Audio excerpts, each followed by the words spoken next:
Espelho, espelho meu, existe um século mais temível que o meu? O espelho então nos responde: sim, professora Pamela, o século XIV. Eita! O que será que estava acontecendo nesse século XIV aí para ser considerado um dos mais terríveis? Hein? O que será? Obrigado, espelho. Vou colocar aqui o senhor espelho. Foi ele que disse, não fui nem eu. Gente, tudo bem com vocês? Prof. Pamela para falar aqui um pouquinho sobre o temível século XIV. O que nós temos aí de tão terrível neste século? Bem, a população da Europa estava morrendo de fome. Camponeses se revoltaram e matavam seus senhores. É uma guerra entre senhores feudais e servos. Segundo fator, há uma guerra tão longa, uma das maiores da história nesse período, neste século, é a Guerra dos 100 Anos. E por fim, há uma pandemia, isso mesmo, isso é a palavra que você ouviu, uma pandemia que é tida até hoje como uma das mais terríveis de toda a história. É a pandemia da peste negra. Eita! Então tá acontecendo tudo isso no século XIV? Guerras, fome, mortes, isso mesmo, gente. Para fechar a Idade Média, terminar esse período, ser humaninho, a Idade Média está acabando. Nós estamos fechando com o período medieval e caminhando lá para a Idade Moderna. Mas para entender como que a Idade Média acaba, nós precisamos verificar, ter o entendimento de que esse período, o final da Idade Média, é extremamente complicado, turbulento. Vamos começar pensando no seguinte aspecto: a população da Europa está morrendo de fome. Quando a gente pensa hoje na Europa, é muito difícil a gente remeter ao continente europeu uma ideia de fome, não é verdade? A gente pensa na Europa enquanto um continente desenvolvido, tecnologia, né, rico inclusive, mas não como um continente onde as pessoas passam fome. Mas no início do século XIV, uma grande quantidade de chuvas, uma grande enchente, vai tumultuar, vai prejudicar a questão agrícola. É isso mesmo, choveu muito, ficou difícil de plantar e como o plantio ficou comprometido, consequentemente, o que nós temos? A população não consegue colher o alimento que precisa. Naquela época, a população europeia dependia quase que exclusivamente da agricultura. Então, se não deu para plantar e para colher, consequentemente, não dá para comer. Gente, a população da Europa sofre tanto de fome que isso fica impregnado no imaginário deles. Inclusive, um conto de fadas bastante conhecido, provavelmente de vocês também, é construído por conta desse momento. É o conto de João e Maria, dois irmãos, analisa lá, dois irmãos que são capturados por uma bruxa, né? E a bruxa vai engordando estas crianças, esses dois irmãos, para no final devorá-los.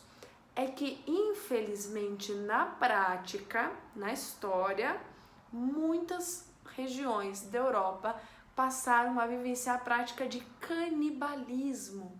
Isso mesmo, algumas pessoas não tendo o que comer, acabavam apelando para isso. Extremamente cruel e muito triste. Tudo bem? Vamos adiante então? Vamos falar do segundo aspecto aí. E eu tenho uma notícia para te dar. Não vai melhorar. Essa aula a gente vai falar de um monte de coisa horrível. Tanto que o espelho nos contou. É um século terrível. Bem, o segundo aspecto que a gente vai falar é a peste negra. Ou, a forma correta, a forma científica, peste bubônica. Cuidado, não é bubônica com L, mas bubônica. Prof, como é que eu devo chamar? Peste negra ou peste bubônica? As duas não estão erradas. Peste negra é como ela ficou conhecida, tudo bem? Mas a forma científica é peste bubônica. E como é que essa peste chegou na Europa? Vejam, alguns historiadores apontam que ela teria chegado da China, outros da Índia, mas ela vem, consequentemente, e muito provavelmente, do continente asiático. Na época, a Europa, desde o século XI, estava intensificando, né, o seu processo de desenvolvimento comercial, desenvolvimento urbano. As cidades estavam aumentando o seu tamanho, mas não era uma urbanização organizada, toda bonitinha. Não, muita gente vivendo em condições insalubres, as cidades não tinham as condições de higiene que necessitavam, né? Eram condições de higiene extremamente precárias. Olha que interessante pensar. Hoje, a nossa casa, ela é toda dividida em cômodos. Temos a sala, temos a cozinha, temos o quarto, né? E, sobretudo, o banheiro. Para a gente combater algumas doenças, por exemplo, o coronavírus, a gente lava bem as mãos, passamos álcool em gel, tomamos várias medidas. Naquela época, as condições de higiene eram precárias e a casa das pessoas nem sequer havia banheiro. Então, muitas das necessidades fisiológicas eram depositadas em vias públicas. Todas essas características influenciaram, né, garantiram as condições necessárias para a proliferação da doença. Como é que ela chegou? Acabei de falar. Veio da Ásia. Navios vindos provavelmente da região da Mongólia chegaram em duas cidades italianas. Olha os paralelos aí. Duas cidades italianas, Gênova e Veneza. Estas cidades eram grandes centros econômicos, havia muito comércio. Quando chegava o navio, desembarcavam as mercadorias e junto com as mercadorias vinham grandes ratazanas, grandes ratos. Neste rato, haviam pulgas impregnadas da doença. Então, como é que a peste chegou na Europa? Pela pulga trazida nos ratos, né, que vinham nos navios oriundos da Ásia para regiões ali da Itália. Quando a doença se proliferou, ela matou 1/3 da Europa. Na prática, gente, significa dizer que a cada 3 pessoas, uma acabava morrendo. É muita coisa, é muita gente vindo a óbito. Isso vai, inclusive, mexer muito com a cabeça das pessoas. A peste bubônica se manifestava de duas maneiras. Vamos entender quais são? A primeira é a pulmonar. Então, a doença, o vírus, né, entrava nos pulmões e a pessoa tinha febres muito altas. Lembramos que não há nenhum tipo de remédio para febre naquela época e as pessoas morriam não só porque afetavam o pulmão, mas também pela própria febre. Nesse caso, na peste pulmonar, o tempo de vida da pessoa que contraía a doença não era superior a 3 dias. Contraía a doença, ficava 3 dias, febrão, doente, sentindo mal e acabava falecendo, ok? A segunda forma, essa é bem mais cruel, e aí inclusive vai justificar o nome dela. Surgiam bulbos, surgiam uma espécie de feridas na pele do doente. E quando essa pessoa tinha esse bulbo, aquilo era cheio de uma inflamação. Então aquilo rompia, explodia e daquele bulbo saíam algumas gotículas, né? Saiu o pus daquela infecção. Quando estourava esse ferimento, o doente sentia um ardor muito grande, né? Então, a forma bubônica, a forma da pele, ela era bem mais cruel, porque o paciente, o doente, sentiria muito mais dores. Tudo bem? E é importante você entender que não havia nenhum tipo de medicamento, nem sequer a ideia de médico era tão construída como a gente tem hoje. Médico, hospital, máscara, não havia isso naquela época. Tudo bem? Então entenda o seguinte, a peste bubônica matou 1/3 da população europeia, veio da Ásia e haviam duas formas. Mas como é que as pessoas pegavam isso? Da mesma forma que podem pegar o coronavírus, gotículas. Então, tossia, as gotículas da tosse acabavam pegando outra pessoa, né? O próprio pus, quando rompia do doente, se entrasse em contágio, também levaria ao óbito e, né, a pessoa acabaria ficando doente também. E basicamente dessa forma, então espirro, gotículas que contaminavam, ou a pulga do rato, o principal agente transmissor. Prof, quais são as consequências da peste negra? Gente, além de matar 1/3 da população, né, isso vai ter consequências culturais muito grandes. Uma das consequências culturais mais tristes é muitos judeus foram perseguidos. Colocavam a culpa nos judeus como se fossem responsáveis daquela condenação. E aí matavam judeus achando que com isso diminuiriam as possibilidades de contaminação. Então isso é bastante triste. O segundo aspecto é que muitas pessoas ficaram descontentes com a própria Igreja Católica. A igreja era muito forte, né, durante a Idade Média.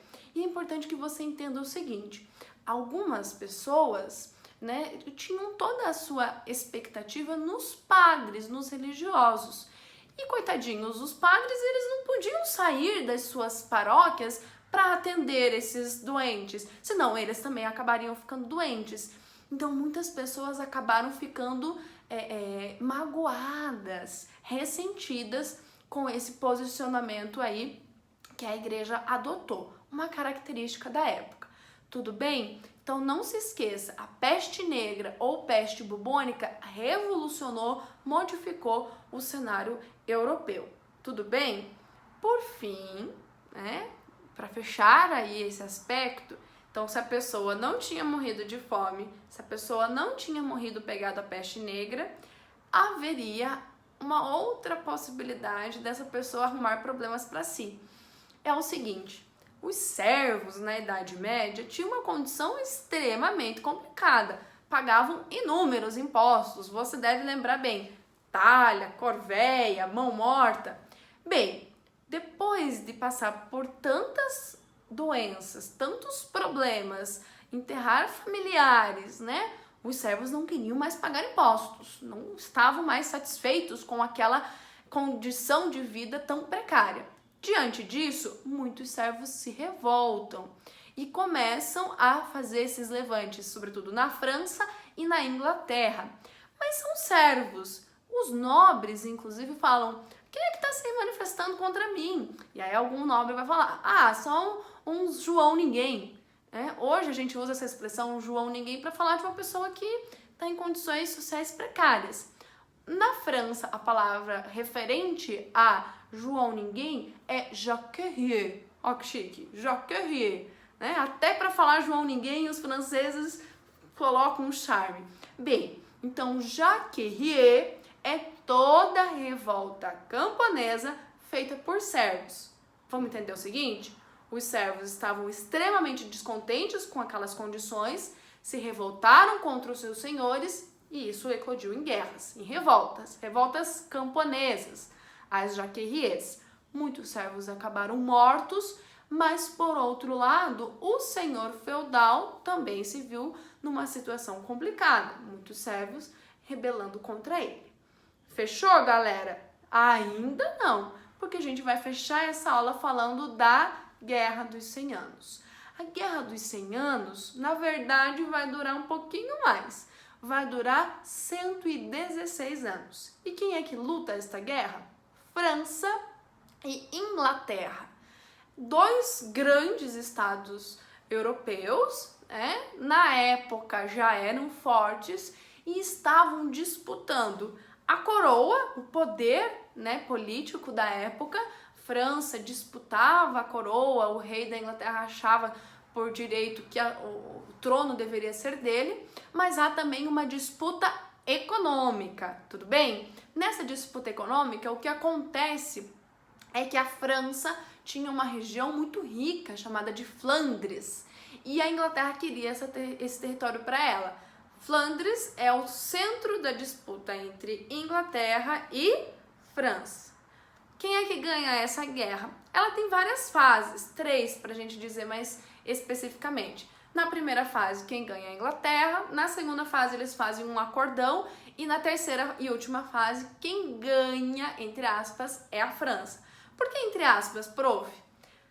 A França e a Inglaterra perderam muito com a Guerra dos 100 Anos. Perderam dinheiro, primeiro ponto. Perderam de ser os reinos pioneiros nas grandes navegações, que passaram isso para Portugal e Espanha.